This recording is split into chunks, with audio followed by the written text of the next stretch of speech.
जहाँ रात की खामोशी में हवाएं नहीं, पुरानी यादें चलती हैं।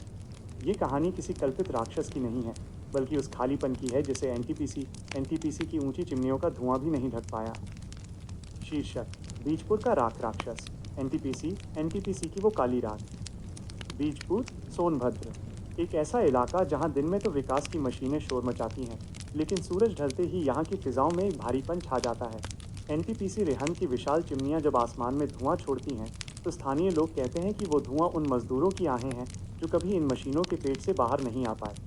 अध्याय 1: पुराने बॉयलर का श्राप। आलोक के साथ उस रात कंट्रोल रूम में एक बुजुर्ग फोरमैन भी थे, दीनदयाल जी।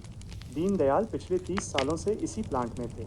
उन्होंने चाय का घूंट भरते हुए आलोक की तरफ देखा और कहा, तारांकन, बेटा आज अमावस्या है। यूनिट नंबर 4 की तरफ मत जाना। वो यूनिट बिजली नहीं, पुरानी यादें पैदा करती है। आलोक हंसा। चाचा, ये सेंसर और टरबाइन भूतों से नहीं चलते। लेकिन रात के 1:45 जब पूरा टाउनशिप सो रहा था, यूनिट 4 का अलार्म अचानक चीख उठा। स्टीम प्रेशर क्रिटिकल स्क्रीन पर लाल अक्षर नाचने लगे। राख का साया।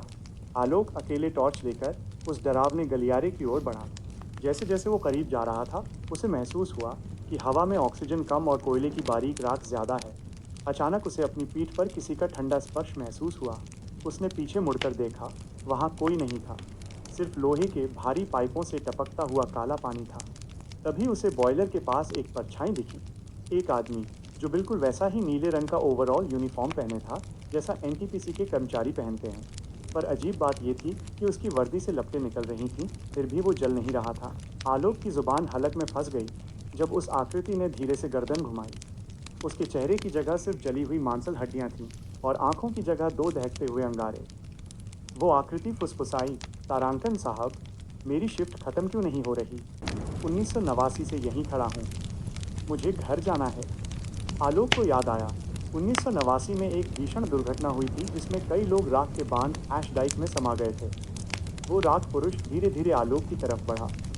आलोक भागना चाहता था, लेकिन उसके जूते फर्श पर जमी गीली राख में चिपक गए थे। अचानक पूरे प्लांट की लाइटें एक साथ बंद हो गईं और सिर्फ एक गूंज सुनाई दी, एक भयानक चीख जो भाप के प्रेशर के साथ मिलकर पूरे बीजपुर में फैल गई। पूरा सच। अगले दिन सुरक्षा कर्मियों को कंट्रोल रूम के पास सिर्फ आलोक का चश्मा मिला, जो आधा पिघला हुआ था।